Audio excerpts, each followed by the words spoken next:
smell that, Donna? Lemon pepper wings. No. Oh yeah, we got You get your hopes up here. We gotta go through all this We other got crap. time. We're gonna get done Do early. we have lots yet? No, we don't. So, Okay, we're done now. Bang, bang. Whatever. All right, we're back. Back in session. Next item is what you want. I'd like to make a motion that council direct administration to set up a meeting with Dr. Worry to discuss the community health and wellness centers, a follow-up meeting, because he had suggested that at the AONA, and to find out more about it, know where we're going, and perhaps have the MD. I shouldn't ramble on, I should have cut my motion off, so That was a good one. But I cut you off. basically set it up with him for us and maybe the MD. Okay. Is there any other discussion on this? Mr. Tamaklo, do you have any comments? I don't. Do you have a date in mind, anybody? In November?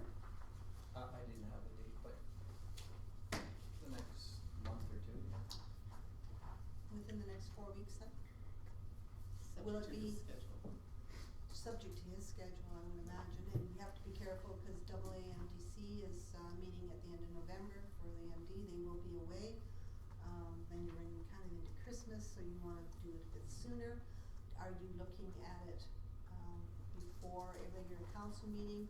Are you looking for it in a day meeting? What kind of parameters are you suggesting, Mr. Tamaklo? What we'll do is we'll take a look at one of the regular council meeting dates and have it at 6 o'clock. We'll call him and see whether that works for him. So, Well, I think you have to be careful with the MD because they meet all day. And I'm not sure if they want to come to a 6 o'clock meeting after they've met all day. I think what's We important, don't usually land on the same day. yeah, but I think Yes, what's we do. important. We meet, they met all, Same day, it's the same day. always. They meet during the day, we meet at night. Yeah, I think what's important for us is always to try to set up the meetings for the town of Prairie and move forward. Otherwise, it's always been very difficult when you try to coordinate with the MD. Just a simple enquete for Gordon Buchanan took more than 5 months, 6 months to do. You can invite them. Yeah, exactly. So I think the motion is to set up the meeting for the town of Prairie, and then we'll send an invite to the MD because you do the information. Okay. Firstly, accommodating Dr. Worry, because I think it's a struggle for us to expect that people can come in for an evening meeting when they're potentially driving back to a major center and not, we force them to spend the night if we say we want them to come here for 6 or 7 o'clock at night. So I guess you tell us what to do and we tell you how I think to do it. ask Dr. Worry what will work for Yeah. them, and then we can work around it, I'm sure. So direct us to set up a meeting with Dr. Worry and then we'll decide what works for you. Will this be a public meeting, an in-camera meeting? What kind of a meeting is this? I think some of the information sent out is very sensitive and I think that should be an in-camera session. All right, as long as we're all aware that that's what kind of a meeting we're going to be setting up. But to go in camera, and I'm just throwing this out, it's land, legal, or labor, right? We went, Sensitive issues. And sensitive issues. Mhm. Okay, I thought it was the 3 Ls. No. I think we should give you a printout of other areas Oh, that, okay. so that council should have that information. We did attend the workshop at the Academy and we covered more than that. All right. So you all understand the motion? Would you like to read it back, please? Moved by Councillor Panasic that council direct administration to set up an in-camera meeting between council and Dr. Kevin Worry to discuss community healthcare center. Did you eliminate the MD from that? Do you want administration to I think invite the MD? administratively we'll do that. It doesn't have to be part of the motion. Or unless, invite is an invite. You can make it part of the motion. Councillor Long? The intent was to have the MD invited. Whether they choose to come or not, whether they can or not is up to them. But I think we should include them in the motion.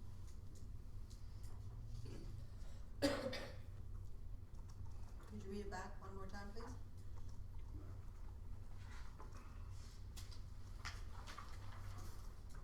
Moved by Councillor Panasic that Council direct administration to set up an in-camera meeting between Council, the Municipal District of Big Lakes, and Dr. Kevin Worry to discuss a community health care center. It's not between the two councils, it's just with an invitation to the MD to attend. To set up a meeting with an invite to the MD.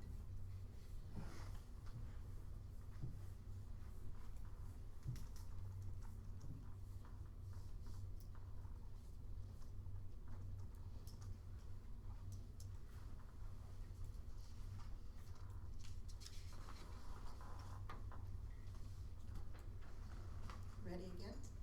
Moved by Councillor Panasic that Council direct administration to set up an in-camera meeting with an invitation to the Municipal Districts of Big Lakes between Council and Dr. Kevin Worry to discuss a community health care center.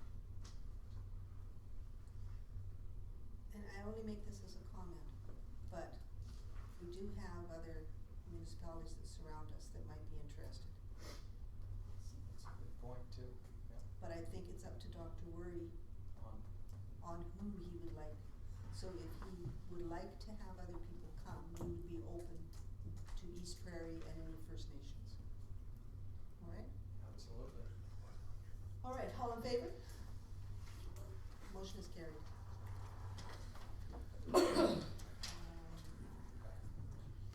Pardon?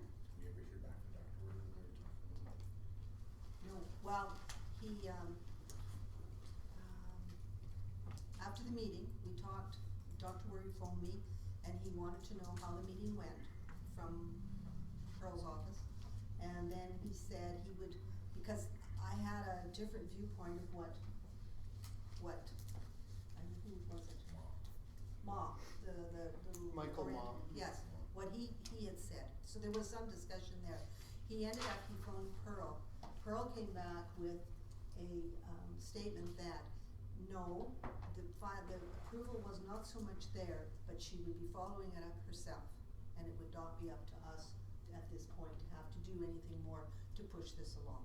So Pearl did go to a meeting with Mr. Mandel again, and I don't know what the results were of that meeting. Okay. Okay, so it's basically back in Pearl and Dr. Worry's court. Okay. Policing article. Next item, we have a motion. Councillor Emter? Make a motion that council direct administration to prepare a letter for the mayor or deputy mayor's signature to the Alberta Solicitor General identifying the town of High Prairie's concerns regarding any ideas that towns under 5,000 pay for their own policing and state the heavy burden this would place on small municipalities. A copy of the letter should be forwarded to the AUMA our AUMA Towns West Director, the Solicitor General, and our MLA, Pearl Kelly-Hazen. Comments on this motion? Councillor Long? Again, this is another example, and I mentioned it briefly in my report, is the downloading responsibilities onto small communities, both federally, provincially, and now we have EPS saying that we have to pony up. Where do we get the money from? And why is it now that these organizations are abdicating their responsibility for whether it's health, safety, or education, I don't care where, and then push it down the line until finally a town of 2,500 people has to pony up an exorbitant rate that we cannot afford. And I absolutely deplore this. This is nothing but grandstanding from EPS, and there's no way we should be able to have to pay it. Any other comments? You do know that the motion said that we should write the letter to the Solicitor General, and then a copy to the Solicitor General is also in there. So you probably want to delete the copy to the Solicitor General.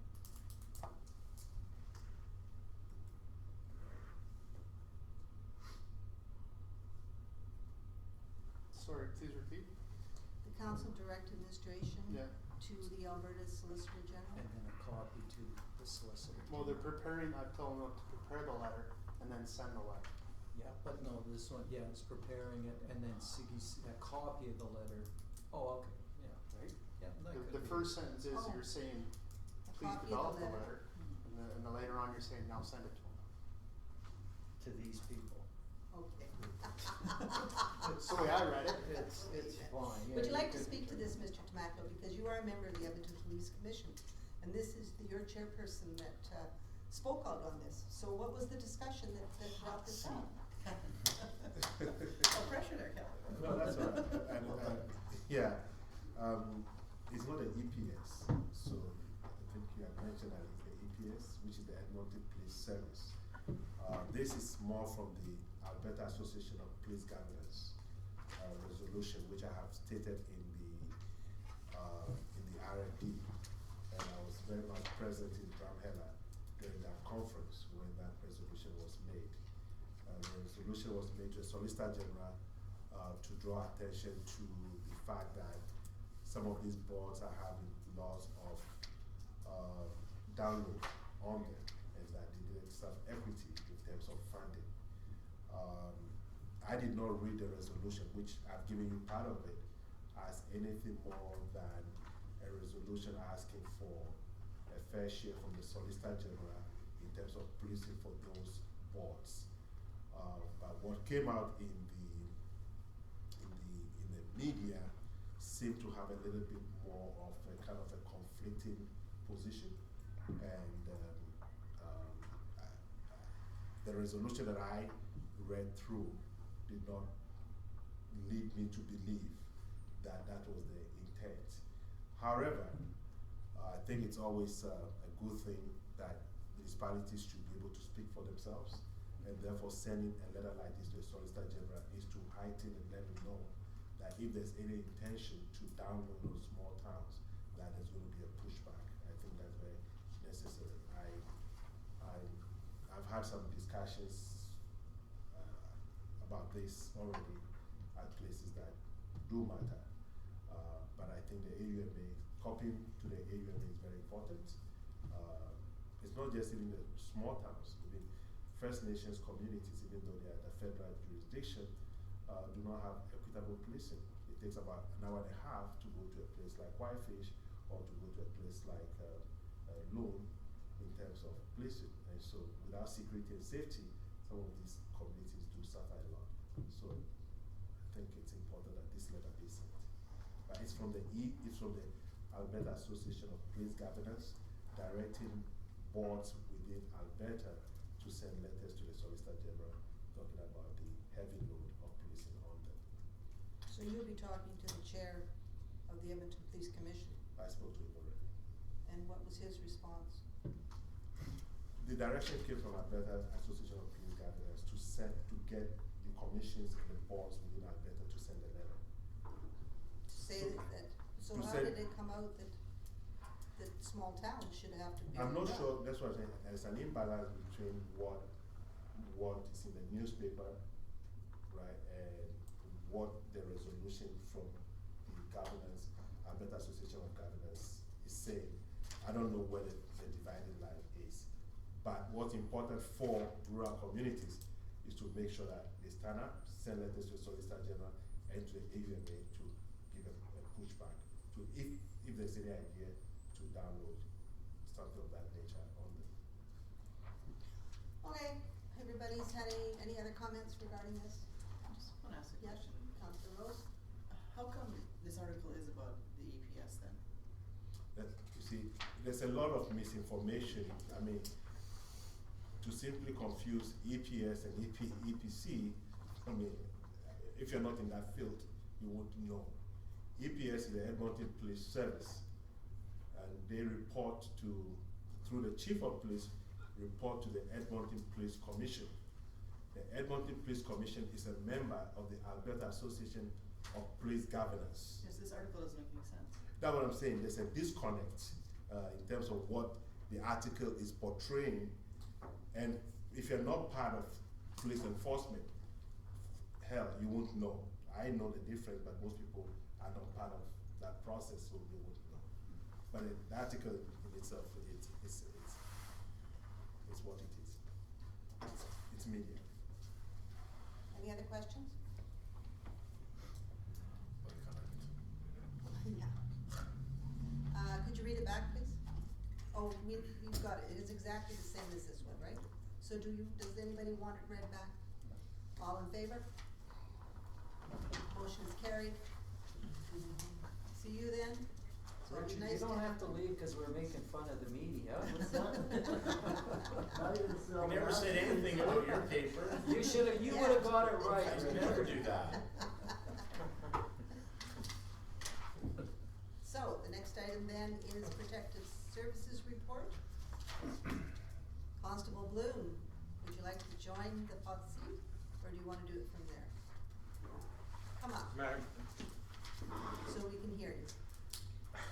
You're the next contestant. Sorry. Come on down.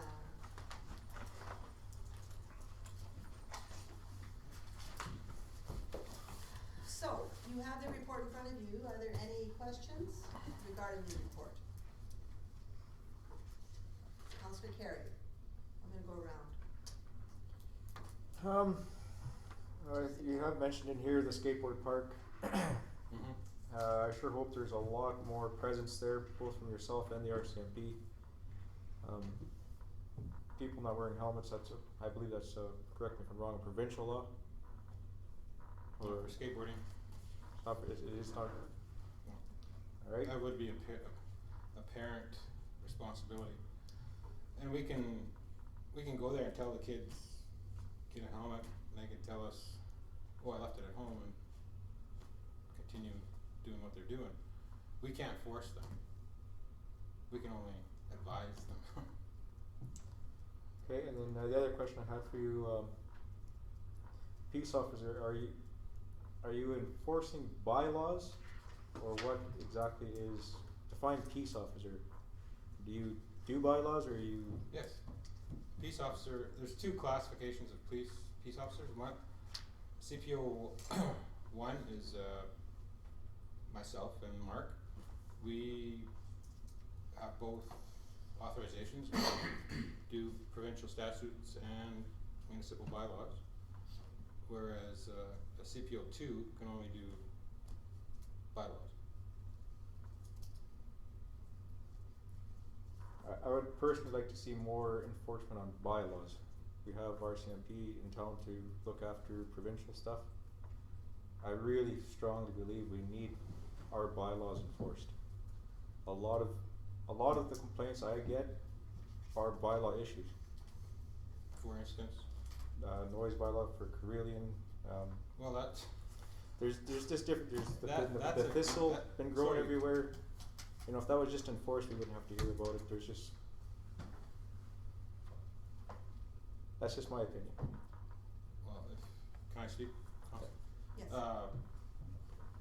You're signaling out a commercial and a residential. They're side by side. We can't go to Carillion and say, you can't have operating heavy machinery at these times during the winter hours. They're gonna tell us, well, who's gonna sand the highways? Who's gonna plow this? The residents have to realize they're bordering an industrial and commercial property. That's the best we can do. I can't enforce anything. The town has done what we can do, or they can do, is they put up a barrier fence there for noise and lights and stuff. But that's the best we can do. I don't know what else we can do.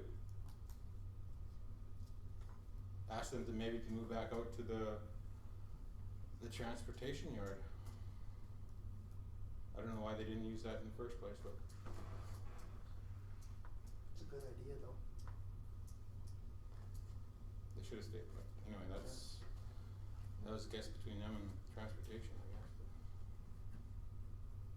But unless you have some suggestions, maybe I'm missing stuff here, but I don't know what else we can do to accommodate the complaints or. I don't think there is anything you can do about the noise, the beep, beep, beep, beep. But I think what we can do is make sure that the roads are dusted, controlled, traffic, we can really come on that, we can do something. But again, I agree. The backup light or the backup noise is terrifically irritating. I've been over there when they've, you know, was a poor land use. It was just bad. Very much so, yes. Yeah. And Yeah. I sat over there with Tammy for not very long, but the trucks coming into town, the Jake's brakes going crazy. There's a sign there. Well, we Jake can, brakes. we can address that. You can they come address the flying. Jake breaks then. Yeah, They come flying into town. The trucks were coming in to drop their sand off. There's 2 stop signs there. They just blew them both. Kept on cruising. Okay. okay, we can But- address the traffic and the Jake breaks, yeah, we can do that, definitely. Okay, so there's something that administration would like to, I don't know, do we direct through you, or how does this work? You can make a motion. Okay, well, I don't think we need a motion to enforce the bylaw, we're just saying that this is something that is a concern. Mhm. Okay. That's it for me. Yep. And the helmets, that's a, can we pass a municipal bylaw saying that once that park is turned over, you can't be in that park unless you're wearing protective gear? Yeah, we could, I guess, but then we're gonna get a outroar from whoever, but anyway, we can do, yeah, if council wants to. It's Okay. posted now, it's on the sign there right now, Yeah. but. And it says, what on the sign? Should wear helmet, must wear helmet. Should. So that's something to think about, okay?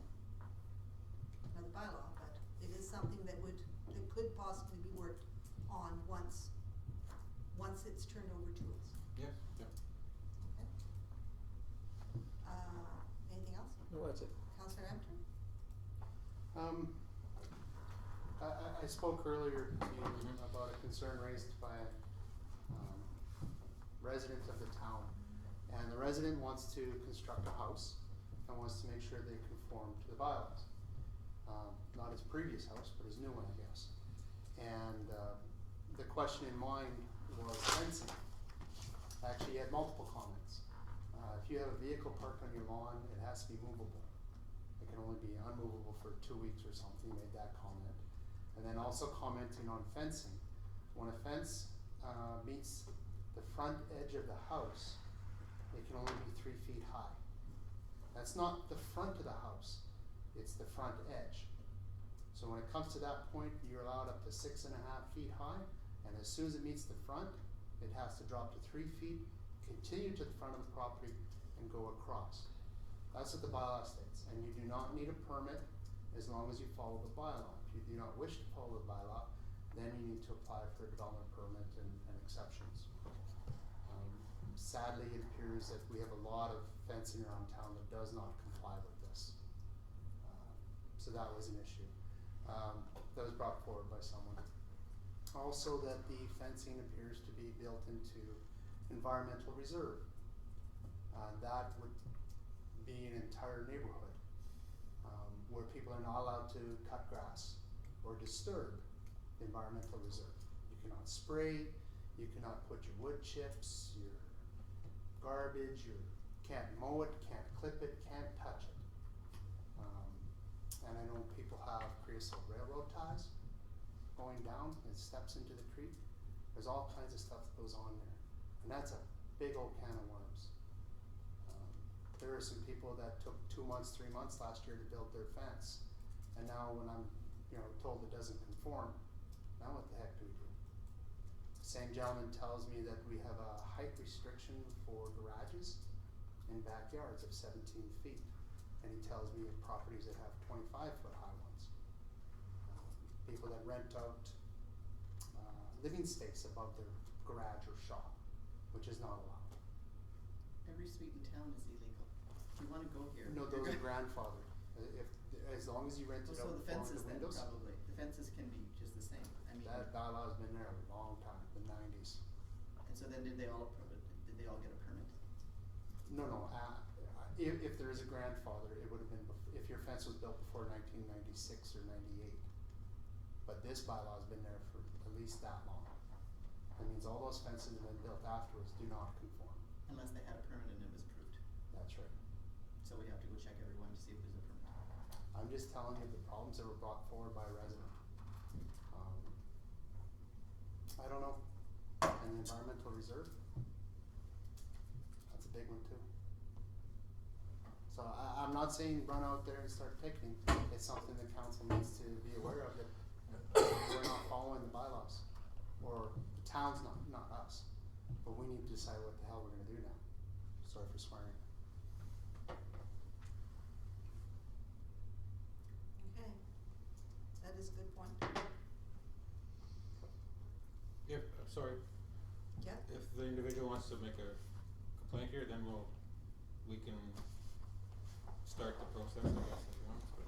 It's a big one, so. Oh, it is, it's gonna be, and it's all gonna come. You thought skateboard back. would be upset? This would be huge. I don't know what. well, we did have a whole alley of fences that were moved 2 years ago, all in, on 47th, 48th Avenue, the people that lived on 48, they had to go out and move all their fences in 4 feet or 6 feet, because they were all encroaching on the alley. And they were just given letters, told, move your fence, you're on the alley. I think you're talking, between 57 and 58, that alley, cause we did. Yes. As We a had to pull visibility ours issue 3 though, feet right? in. And they Yeah. couldn't get a garbage truck in, like there was some There's, reasons you why. couldn't, yeah, the, So that's, snowplow Yeah. was having difficulties getting down the bloody alley, but now those poles are right up against it, cause fences were moved after they rebuilt that line again. So now if you go back and ask them to move those poles 3 feet over, You guys can. don't look at me. okay, any other comments on just something to be aware of, and we've become aware of it now. Alright, Councillor Panasic? I guess one question was on the High Prairie Enforcement Services will be hosting another training course. What do you host? I'm just curious about. Well, we've had 3 training recertifications this summer, and I organized for the instructors to come to High Prairie and outline peace officers. Come in. So we wouldn't have to travel down to Red Deer, Calgary, Lethbridge for training. So, cost savings. No, I was just curious what kind of courses they were. That was for, one was for shotgun research, one was for defensive driving, EVOC course, and the other was for defensive tactics, hand-to-hand combat, stuff like that. And I'm glad to hear that, I read in here that there's some cleanup going on, and some follow-ups were being done when they weren't, the notices weren't followed up on. And that's good to see. I know that, those issues with the weeds that were talked about, if it could have been done earlier when they were just getting out of hand, cause they went to seed, and I went for a Yeah. drive there, and it was ugly that, if we could have got on that earlier and Exactly, yeah, and I stepped up on it, would have been better, but. agree, it was, I guess, lacking on our part, but next year, we are have the MD on board, and they're going to come in and start spraying these locations. Like, in the beginning of the spring, they're gonna spray all these places we, had cut this fall, so everything's gonna be green screens. Yeah. Yeah. Or Dennis brown. Brown's Alright, That's good, yeah. any other? Councillor Long? No, everything's sort of been talked about, so, talking to death.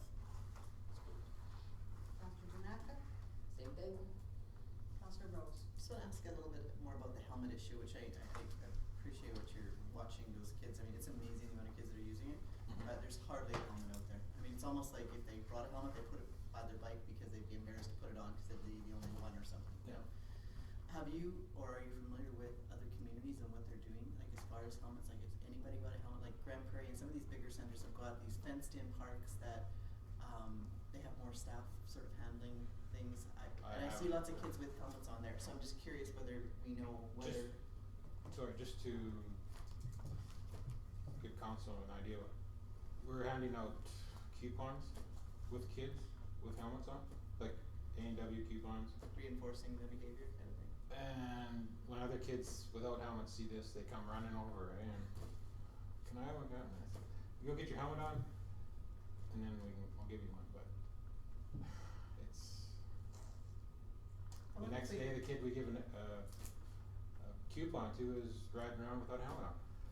So I don't know what we could, and then education for the parents, I guess, but. I wonder if we use the newspaper, like it's too bad Richard's gone, like if they could run something about the positive messages you guys are putting forward for kids that are wearing helmets, which is a message going out to the parents that we'd like to sort of see a change in the attitude. I don't know. Yeah, that would be start using media and more coupons, I guess. When I was driving home from Westlock today, they have a skate park right along the highway, and I was noticing them there, and they didn't have their helmets on either. So just a comment, I don't know what some of the other towns do, but I did notice that today, cause I know it's been something that's going on. Most of the small communities, I don't see any helmets. It's the big centers. You go into Sherwood Park and you go into Prairie and areas like that, and they're wearing helmets. So I don't know if it's by law or if it's just the different attitude. Councillor Deynaka? In regards to the helmet issue, what's the liability for the town? Like if somebody's at the skate park and falls and concusses themselves, is there some liability Probably, against the town? but our insurance is so vast and our liability is so Okay. huge everywhere that, Okay. this will just get it sucked up into Jubilee Okay. insurance. Going back to, the discussion on the skateboard park, I did have, Nicole Skrupnik, who has a child that does skateboarding, and she gave me, 3 different suggestions for next year.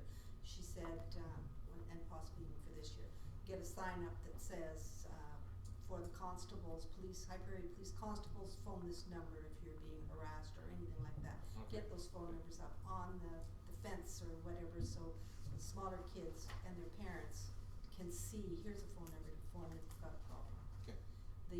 She also said that, St. Albert has a student that is hired, through the summer student program that actually works at the skateboard park and supervises it through the summer.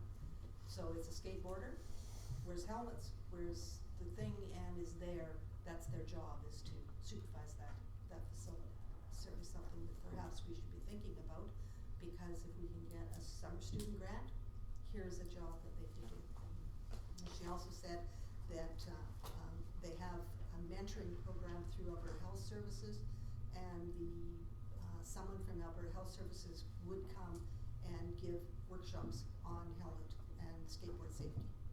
So for next year, I think that, this is a person, a resource that she could give us some good ideas on what to do with that skateboard park and get that culture of safety, more awareness of it, and get it into those kids. And she also said there's drug dealing going on there, and she's asking what is going on, especially when we have a police dog, drug dog or whatever in town. Cannot that dog go through that park on a irregular basis and just pick out the kids that are, I can, just stop, let Suggest the it. dog out, and there's your friends, go check them out. But I think we need more irregular checks, and just walk through stops or whatever, because Yeah. it's starting to be used, and we didn't want that. That was one of the big things that some councillors are telling us that this was gonna happen, and I don't know who that is. However, I'm rose-colored glasses, I wanna stay on the positive part, so if we can nip that in the bud. The big thing is the signs with the phone Yeah. numbers on. That's great. Okay, is there any other comments? Is there any bylaw against language that the children use? Like I was out behind the fire hall today, and the language coming out of the skate park is just atrocious, like it just. well, that's posted too on the sign there, but, I think we need some older kids, the older ones, to monitor the younger ones. And maybe we're not doing a very good job of engaging the older ones. I'm kind of trying to get Angelo and Dave Crooks to start a skateboard club where the actual young, they don't do anything with maintenance or operations, but they are the skateboard Right. club. And they would bring in skateboarders to show, put on workshops, demonstrations, that kind of thing. And that would certainly, because when those workers were there doing that, and they were showing these kids how to skateboard, there was no bad language then. Those workers are skateboarders from 10 years ago, and they grew up and they love the skateboarding. Mhm. So I'm sure that there are more that treat it as a sport and not as a degrade it. And it's unfortunate that they degrade it, and that's what they're doing. So, especially when you see the parents bringing their small children there with their little bikes and their little scooters, and I really see a facility that is being used to the max. So, it's got such potential. There are a lot of good kids using it. So, anyhow, any other questions regarding the Protective Service Peace Officers report? No? Well, thank you, Mr. Bloom, for coming. It's been a while since we've seen you, but we see you around town, and I had a compliment you made. It was from the mayor of Blair, who said that tell your peace officers how appreciative they are of your presence in their community. I said, write a letter. So I'm not sure if she's gonna write a letter or not, but I thought I would pass it on to you, if they feel that although the presence is small, it does make a difference too. And just to add to that, it might come up in the future, they were saying, can we get some more use from the town on that? That was another comment, because they do enjoy it and they like it, and can we get another day or some more presence there? And so I'm sure we might be able to do it. It's all, you have to request it, and then we would consider it as a council. Okay. Can I have a motion? You want a motion to receive for information? Not needed. Thank you though for attending. Next services, Okay. I'm gonna sit, I'm too old to stand. Oh. Well, it's been a while since I've been here. I've got July and August fire report here. I don't know if anybody has any questions on them. I think we'll go around again, and we'll start with Councillor Rose. I mostly have questions about what we were talking about at our intermunicipal meeting, and that was about the payment for call-outs to the MD when the MD responds, and then you guys are called out as backup, or Right. it sounds like you're asked not to leave your vehicle, therefore there's no opportunity to charge back. Is this just a little Yeah, there personal was- thing that's going on here, or? Sort of. It all stems back to an incident that happened in Gruer, last spring. Yeah, it was last spring. There was a motor vehicle accident there where a tanker had rolled over. Our guys responded to it, and they got there, and Gruer was already there ahead of us. But they never really did anything, so our guys got there, and the truck is upside down, there's fuel leaking out of the fuel tanks. The radio's still playing in the truck, the lights are still on. So they just went over there and they cut the wires to the battery and disconnected everything. I mean, it's a safety issue. So then Gruer got all upset because we pulled in there and we just took over the scene, and so I explained to our guys that maybe in the future what we should do is, instead of just going in and just taking over the scene, like, they should have walked up to the Gruer Fire Department and said, look, okay, we're here, what do you want us to do? And if they don't want you to do anything, say, well, maybe we should do this, or maybe we should do that. Come with us, let's do it together. and take those guys with you and cut the cables and show them how it's done.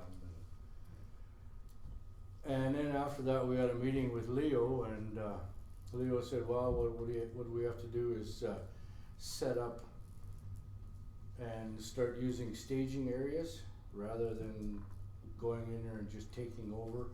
He said, we'll attend the scene, we'll set up a staging area. When you guys come in, you pull into the staging area and you sit there till you're asked to come out of there. Well, in my mind, who wants to get out of bed at 3 or 4 o'clock in the morning, drive to Gruard or Gift Lake or wherever, drive up there and sit in the vehicle and sit there for an hour or hour and a half, turn around, come home and not even get out of the vehicle? I mean, it's not gonna happen. Our guys won't do it. So Leo and I have been talking about it, and we're sort of,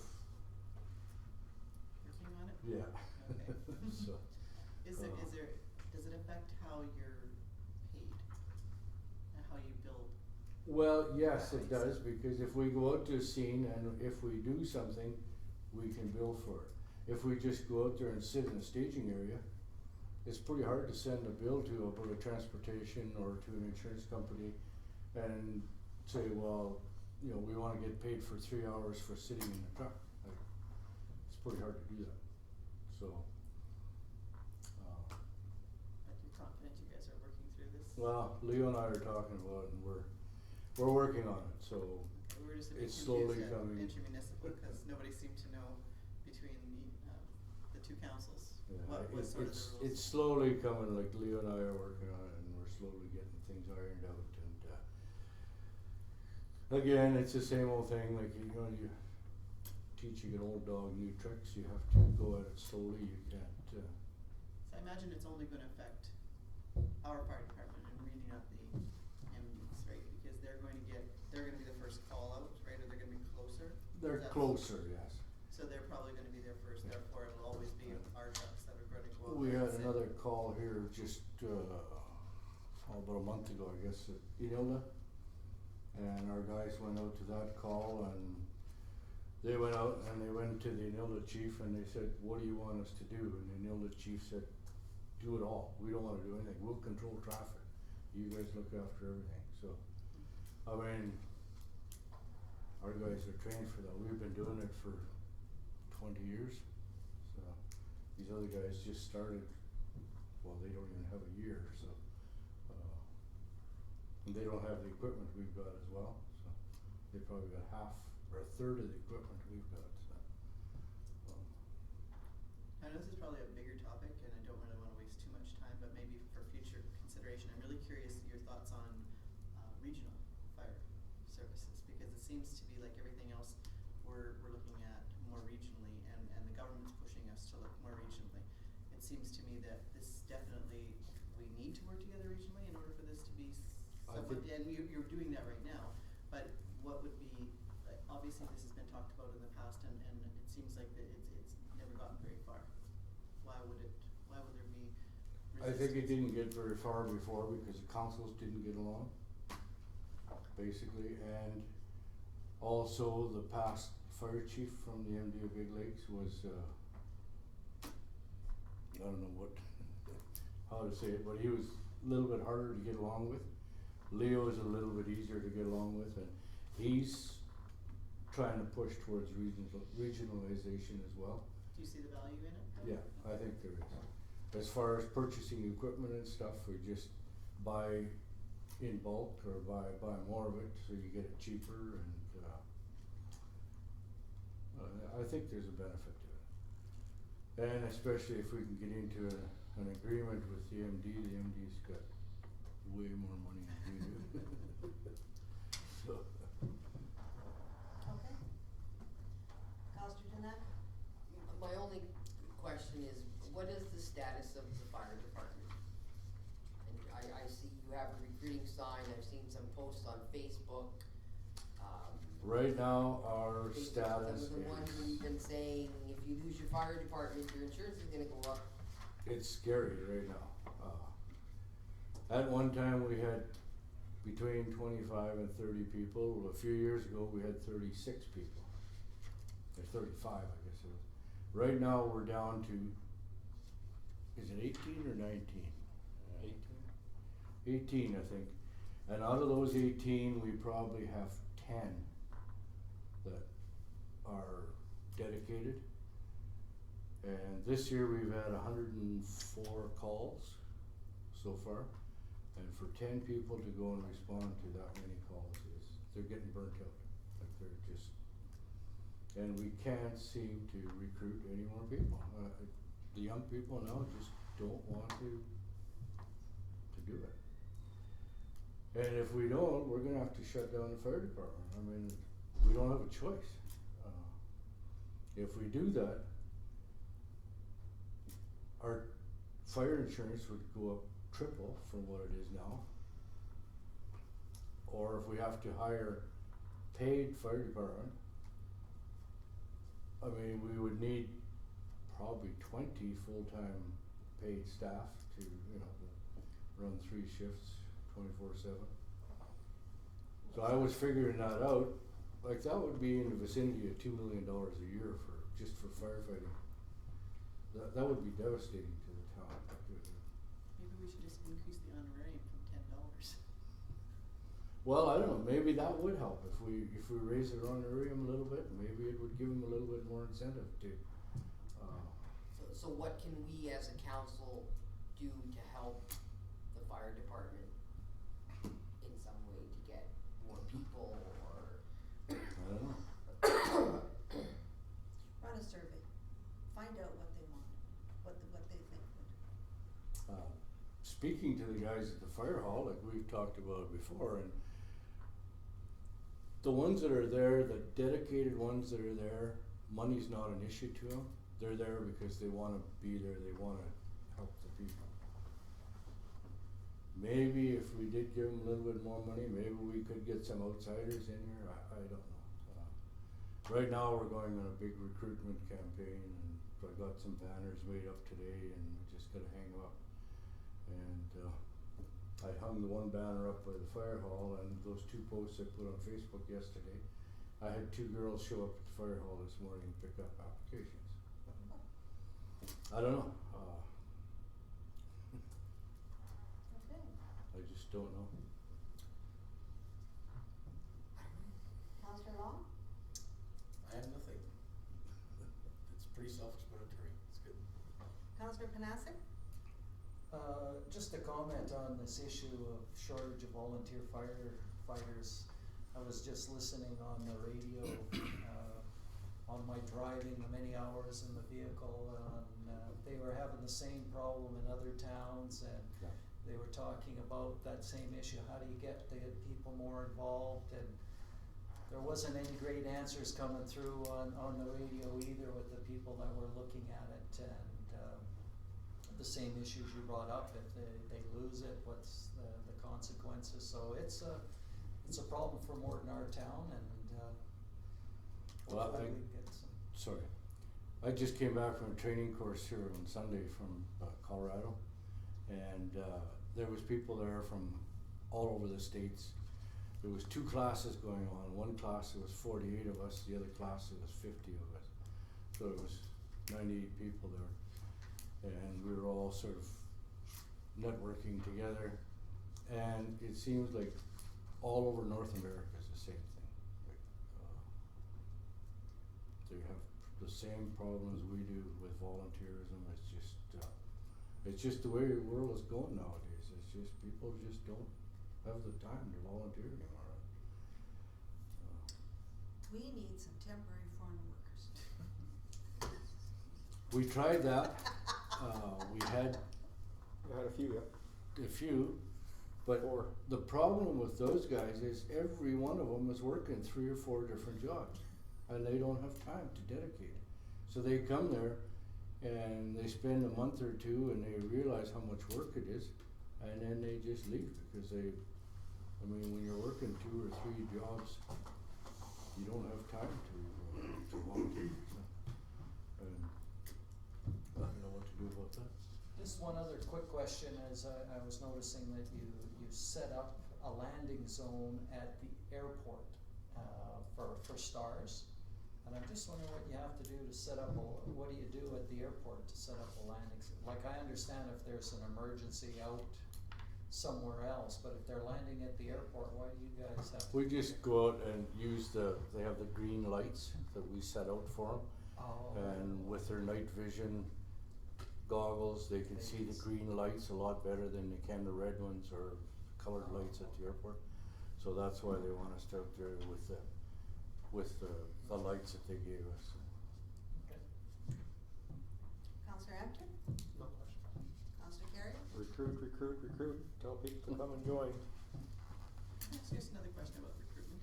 Wasn't there a time when you had more RCMP officers as, like, a long time ago? There was. And is there At a one rule time, we change? had 4 or 5 of them on, and now it just seems, again, the younger people just don't. So they're allowed to? See, I heard they weren't allowed to anymore. Well, I don't know, they were before, I don't know. So it would just be an issue at this level here locally, it wasn't a rule or something No, that was. no, not that I'm aware of, it was just, in the past, we had a couple of sergeants that were here, staff sergeants that were here that really pushed and tried to get the RCMP involved with the fire department, and it seems like Meyer and here just sort of. Would rather separate it. The false alarms that you're having, the false alarms you're having, are we charging for, call outs on alarms? We do after the 3rd one, yeah. And has it gone down, the amount of alarms? I'm thinking of, so are we still, We're are we getting charging them? more and more, as time goes on, we're getting more and more false alarms all the time. There's more and more people getting home alarm systems, Uh-huh. and unfortunately, it's just, Yeah, they're going off. there's an awful lot, yeah, there's a lot. They sell you the system and they don't do nothing else. And there was lots through the summer that came knocking on the door to sell them. Mhm.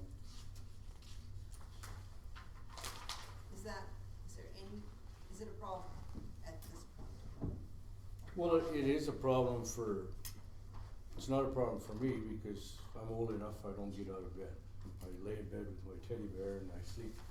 But these guys, I mean, I feel sorry for these guys because they all have jobs in the morning or during the day as well. I mean, they leave their jobs and they run down to the fire hall for a false alarm. And unfortunately, it's the employer that suffers because these guys leave work and, you know, it's just a system that. So they're allowed three false alarms and then They're they allowed get a bill? 3. The first one, we don't do anything. The second one, they get a warning, and then the third one, we bill. And the fine you get is how much? The bill. 150 for residences and 300 for businesses. Is it an escalating fine, or does it just stay at Just 300, 300? Same 300. As opposed to escalating? Would it Maybe help that's a if it bylaw we escalated? need to change. I don't know if it would help or not. Are they being collected? That goes through you. Yeah, we collect it. Yeah, we've been collecting quite a few, yeah. So. Not all of them. The hospital refuses to pay. And that's the majority of our alarms, isn't it? Yeah, they refuse to pay. So, I don't know what to do with them. Maybe with the new hospital, you won't have the problem. Well, I think that's what it is the system at the hospital now, I think, is so old, they're having problems with it, and they just don't want to spend the money to repair it because the new hospital's coming, so we've sort of just been biting our tongue and just, leaving it go and, hopefully, How many are there? hopefully another year or two when the new hospital's done, problem will be over with, so. How many are there Alarm calls? at the hospital? 1 a week? Oh, no, not that many. It's actually quieted down at the hospital. It's all these new homeowners are getting their alarms. They set up their detectors right outside the showers so somebody comes out and the alarm's ringing and bacon sets it off, toast. Alarm companies ain't responding. homeowners are set doing what they're supposed to do, and just Yeah, there's so callbacks, much of numbers that, are not working. and, a lot of the people, they set the alarm off and then they don't know what their code is, they can't remember what their codes are, and they can't remember their passwords, and, so then, of course, the alarm company phones the police and they phone us, Okay. so. If you need council support in handling that issue, come back with a suggestion as Okay. to what you want us to do to help alleviate the situation, okay? And one more thing is, I don't know if you guys were all aware or not, but I was in Colorado last week on a training course. It was to do with CN Rail Tank Specialist course. That was a really interesting course. We did a lot of work on railroad tank cars. The first day and a half, I guess, was just classroom work, and we just went through all the different types of tank cars, how to identify them, what to do in case of a leak, or a leaky valve or anything like that, or a rollover. And then the training facility that they have out there actually covers 67 square sections. So it's 67 square miles of property they have, and they have railroads everywhere. Like, it's just a network of railroads, and they actually simulated. They actually have 2 train crashes that they did. One was 18 cars, the other one was 33 cars, and it's actual train crashes that they. And then all these cars are all rigged with piping and plumbing for water, anhydrous ammonia, chlorine, crude oil, propane, you name it. They're all these different chemicals, and we actually had to go in there and put out fires. They have tank cars where they're on fire, and then they'll have explosions go off inside, like fireballs. Well, here's a picture of one here. Like, the fireball goes 200 feet in the air, and it shakes the ground you're standing on. Like, it's just unbelievable. So all those pyromaniacs must have just loved it. So, but it was a fantastic course. It was. CN paid for that. Yeah. The cars, you were told that you were trained to recognize different cars, and so the cars that we have here, are they .11 cars that are with hauling with the crude? Well, a 111 car doesn't necessarily haul crude. It can haul. Correct. Just about. The ones that are better, are they all .111s? Yeah. Yeah. Well, and then there's some high pressure cars as well. I mean, there's all kinds. And the only way to tell the difference is to actually get the number off the car, and then you can tell what kind of car it is. But some of them are double cars, like 2-walled cars, one car inside another car. Some are just cars, and they're just skinned with fiberglass insulation and tin on the outside, so they look like a regular 111 car, but they're not. And the reason I ask is the report that came out from Lac-Mégantic was that the .111 cars were probably not suitable for hauling the kind of crude that we're hauling out of this area, and that was part of the problems, because a lot of it's frac fluids and other chemicals that are mixed into makes it that much more volatile. The cars aren't that strong to take it. Just wondering how that affects us here. I don't know. I think those cars are made to haul the crude. Like, I never realized it before, but like, I thought they were just tin like that, but they're actually iron that thick. Like, I didn't realize it. It's amazing the amount of iron in those cars.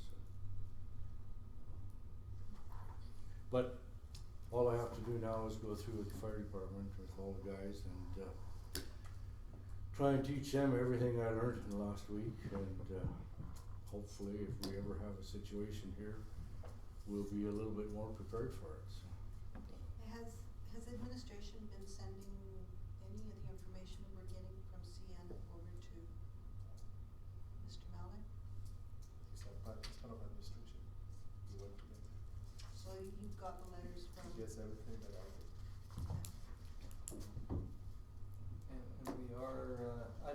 know, but working with some of the other, well, with Slave Lake and maybe the MDs sending letters off to CN and the rail safety branch, concerned about the issues that are going on, how many derailments there have been in the past 4 months in our area.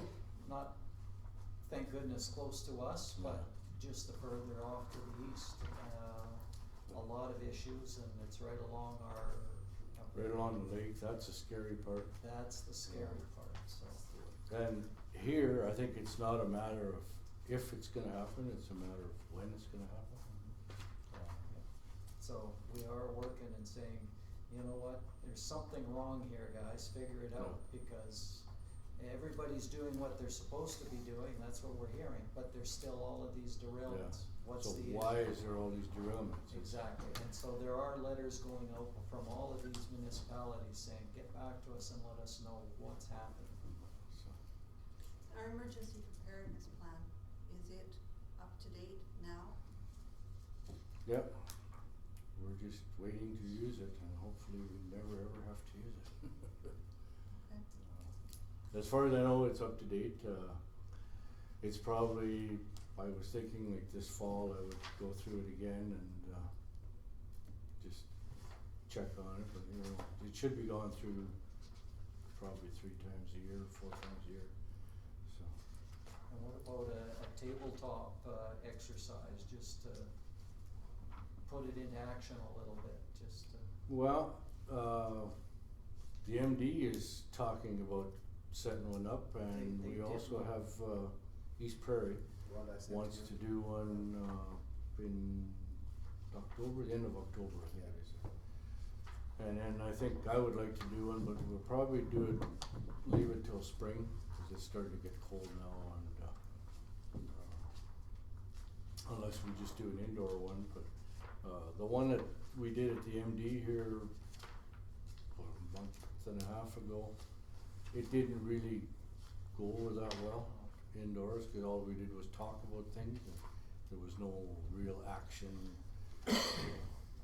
So, it would be nice to go and set up an actual EOC center and have the different organizations like forestry and, health and everybody in there and actually play the game rather than just talk about playing it, so. But Yeah. that also costs money too, so. You should put the request into the 2015 budget. Cause I actually think that that would be something that we would be pretty well, lean towards on that one. All right, are there any other questions? Well, thank you. Add more for recruitment. Good luck on that, yes. So we can actually run an ad in the paper. Are you going to be on the radio? Well, we talked about it last night, and I talked to the girl at the radio station there, and what she said is, like, we're trying to get the young people in there. None of the young people listen to the radio, not to Country and Western anyway. So, pretty she young, said I it's suppose. probably a waste of time to, Come in and talk in the morning? yeah, Well, it would- unless maybe we 106.9. talk to the parents and try and get the parents, to talk to their children and see if we can. But now, like we talked about, we had a meeting last night, or not last night, night before at Fair Hall. And, the kids are all on Twitter and Facebook and, God, I don't know how many of those things there is, but, that's what we're gonna try and target now, is to get some of our younger people that are into that and try and get, like, I do Facebook, but I don't do Twitter and I don't do WhatsApp or whatever, I don't even know what those things are called, so. All right. It could become a work experience thing. Have you talked to the schools about that? Cause the kids have all the grade 11, 12. It'd be difficult because it's all after hours, right? Yeah, but they do after hours stuff for work experience. I mean, when my kids were doing work experience, they were power skating instructors in the evening and on the weekends, and that counted it for their work experience. If you worked with the schools and they got credit for it, they learned about it, maybe they'd be interested in maintaining, you know, in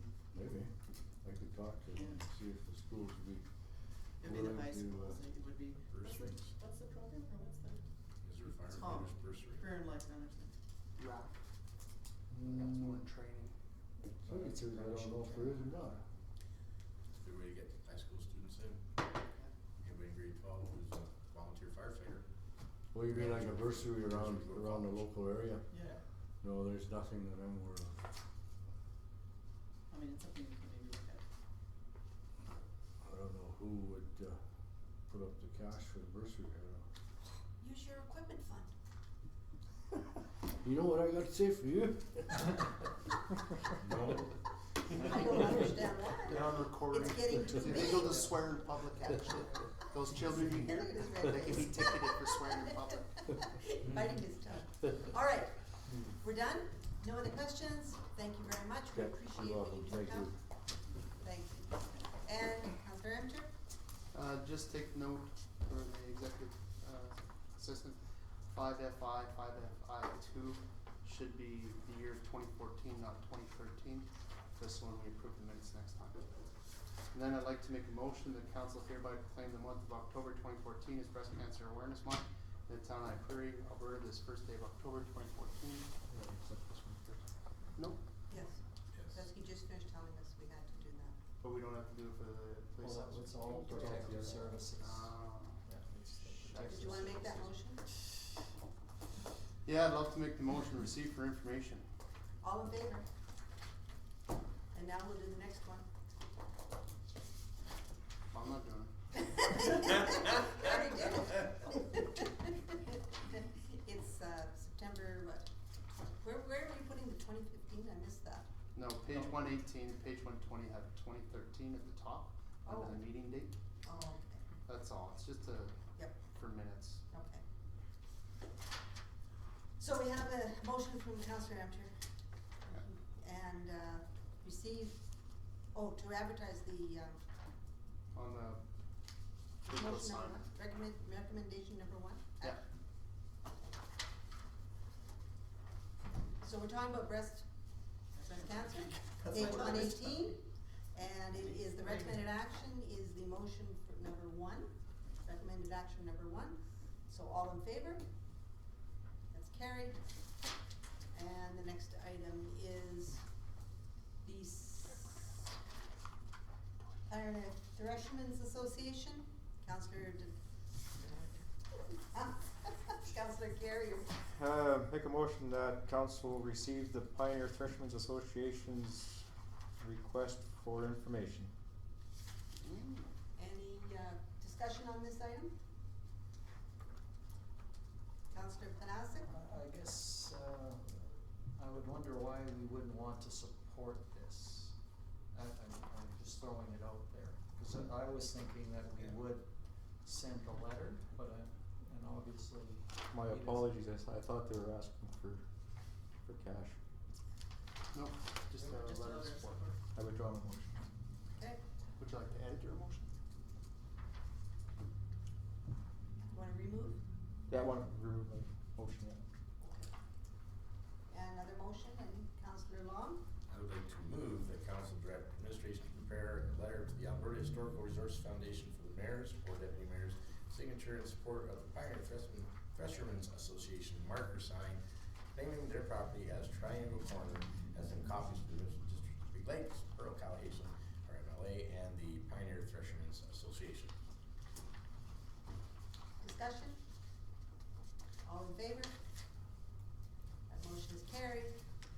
Next item, Canadian Union of Postal Workers. Do I have a motion?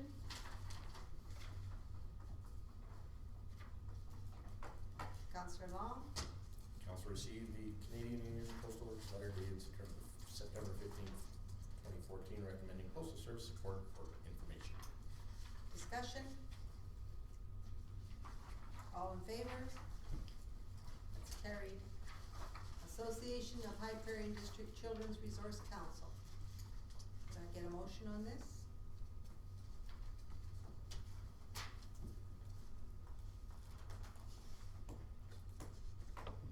Councillor Carrier. Make a motion that if we still have funds left in that line item, we give 2 of our promotional bags be auctioned off. Discussion?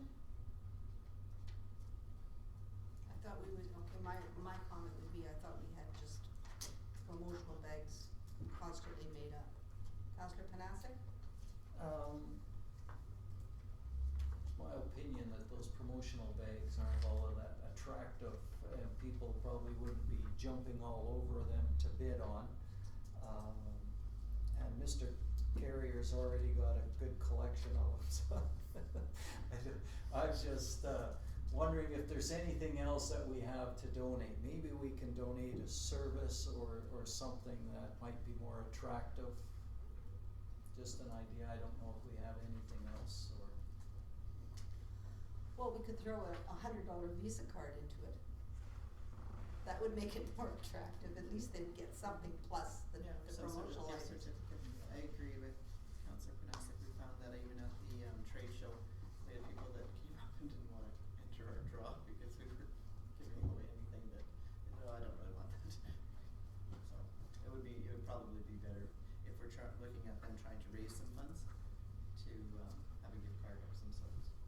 And actually, I don't think I like a Visa. I think I'd like a gift card from one of our local businesses. Councillor Emter? My comment was gonna be a question actually, do we still have the town bucks or whatever they were called? Cause then it's the $100 spent into the local community. That's from the chamber, right? Yeah, I'd rather we purchase $100 from them and then we know it's gonna be spent I here. don't know if that's. I don't think they have them anymore. Okay.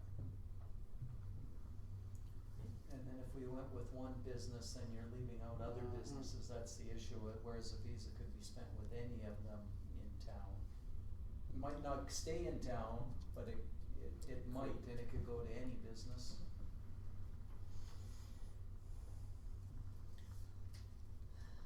So we have the motion to do what? I wanna know what the motion is first.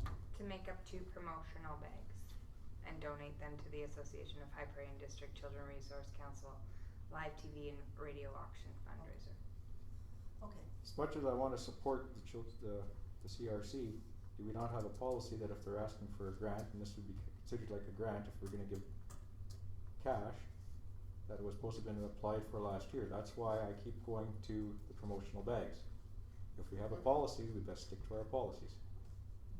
It's nice to throw in all these monies and everything else, but if they didn't apply for the grant like they were supposed to, this year budget coming up, why would anybody even bother applying for the grants?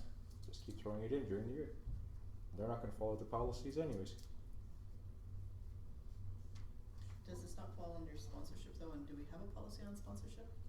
Like when people ask for sponsorship or we choose to advertise, cause in my mind, this is more sponsorship and advertising than it is grants, right? This isn't an organization asking for funds to keep the ski hill open or whatever, right? That's where we struggled there. last year with our, It's an advertising opportunity, your name's on the radio, you get something for your sponsorship, right? You get a plug. Part of the reason why we do it is to show support and to not be, not supporting it, right? So, I mean, I don't know, is there? And we could really, Councillor Long? I think on TV, you and I, we could make those things sell. Maybe we could sell you guys. Wouldn't cost us anything? I feel by that. You guys wanna be auctioned off? Hesitating. So, anyways, that's just I'm more willing to participate in the CRC again. And if we have 2 bags, that's what we got. Be proud of what we have. Next time it'll be better. Councillor Emter? I was just gonna ask administration for advice. It's a simple issue, 100 bags, 2 bags. The motion's been made. Okay. I think one thing we have to be aware of is efficiency, using the taxpayer dollars, talking about things, on and on. Councillor Carrier? advice from administration, do we have a policy that is gonna allow us to throw in money to this, or are we gonna break our policy by giving money? You made a point very clearly that, Just get back. yeah, the motion is very within reason. Promotion is promotion. $100 worth of promotional items only. Is that what the motion says? It just is the promotional bags, 2 promotional bags. But if you want, it can say donate promotional items not exceeding $100. There you go. So you value the promotional items if it doesn't make up $100, go down and buy a $50 Visa, and that makes the $100. So you're saying do up a bag up to $100, is that? Yeah, as long as we're not breaking policies and we have our gift bags, and if that falls under our policies, then let's go for it. Okay, And support them that way, but so I'm sure they can price out what's in that bag, and it's probably $20. All right, any other discussion? All in favor? The motion is carried. And the next item is support for beautification appeal for the gaming appeal. And this is an extra item that came on. Would you like to make a motion? I'd like to make a motion that council approve my attending the appeals, Alberta Gaming Commission's appeal for the High Prairie beautification, and that I would be speaking on behalf of town council support for High Prairie beautification at that appeal process. Again, the cost will be zero to the town. We've already sent a letter of support. Deputy Mayor Carrier signed off on it, and so now it's just going to that form. Roll your eyes, and then it's just that next formal stage of the application is all. Any questions?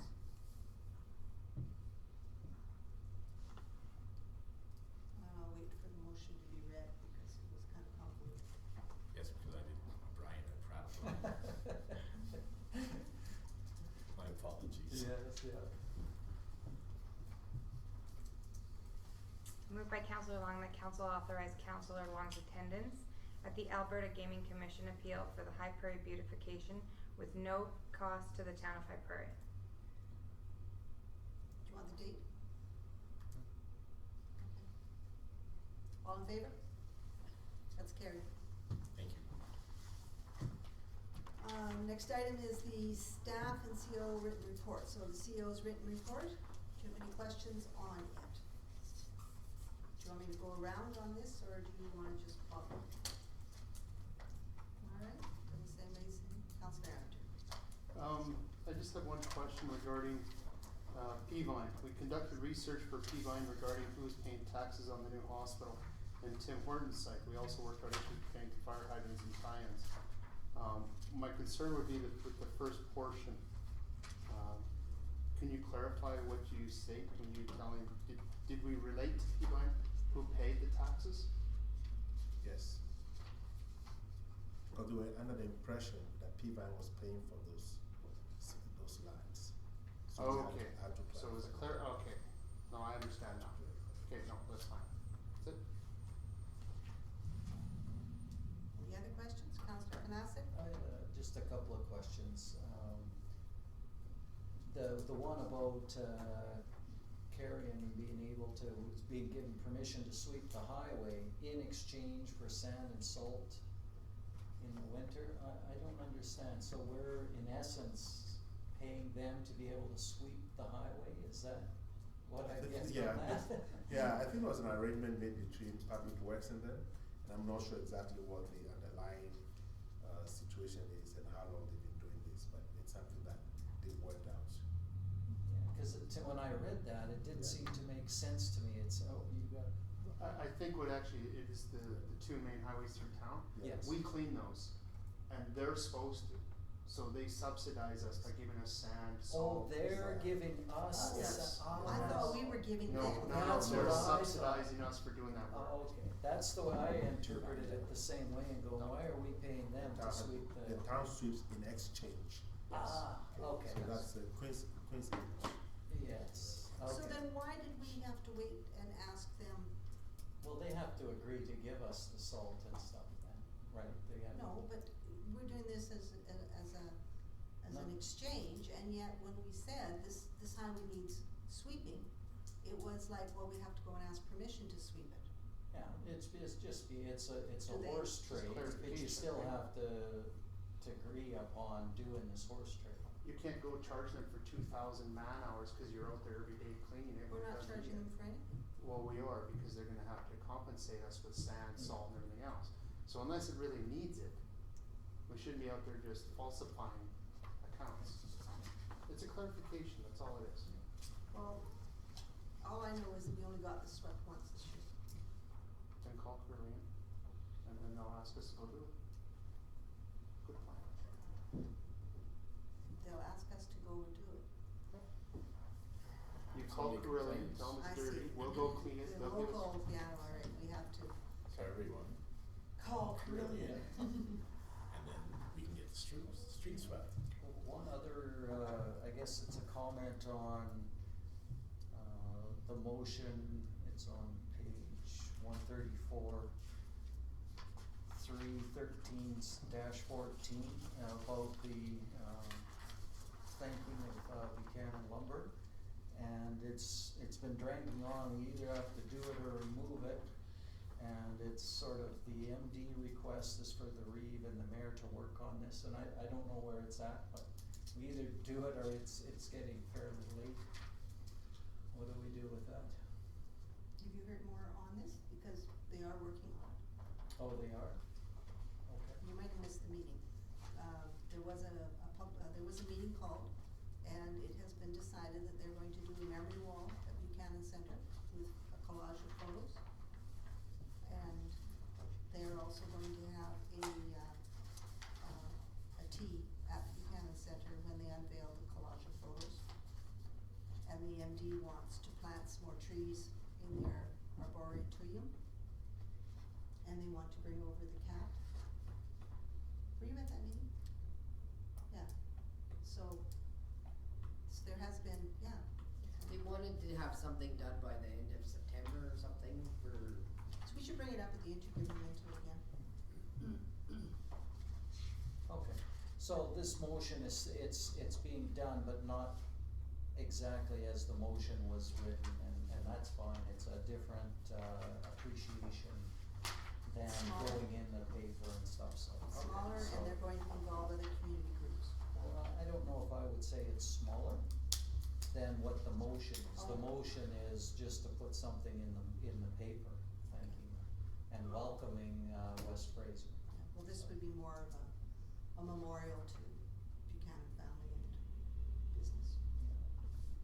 And, my last comment on all of on the report is, the stuff that's been moved to the 2015 budget deliberation, and you have to correct my memory here, is, did we not have a motion to talk about, a pedestrian light going across by the skateboard park?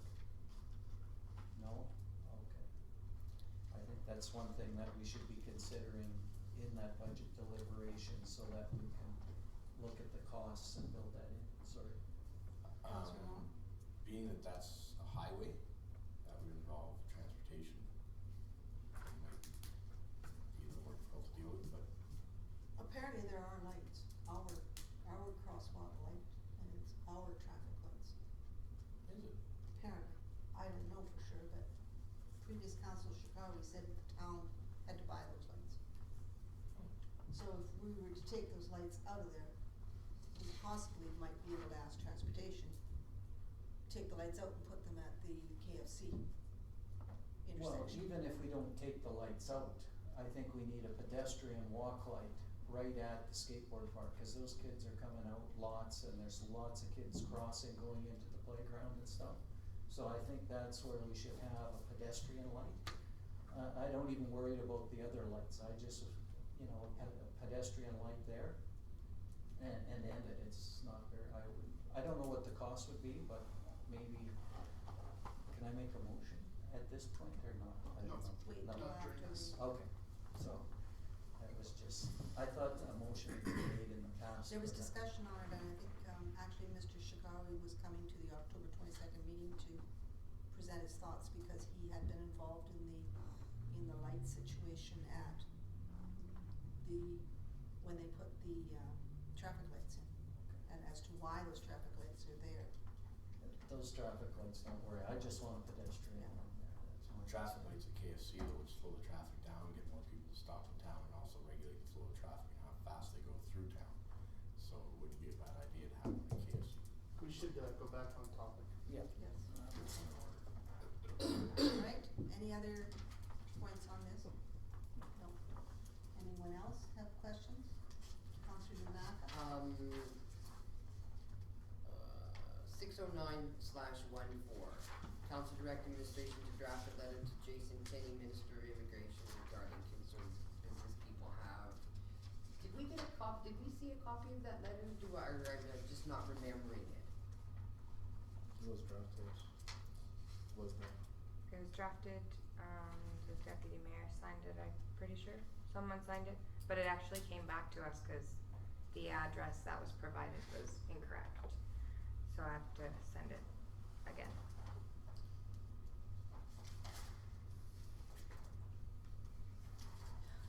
Okay. Anything, Councillor Rose? Alright. The only comment I had was that there was a webinar that administration had regarding healthy council management relationships. There was a CD provided. I was wondering if the copy of the CD or the actual CD could be circulated to the council members so that we could see the webinar also. And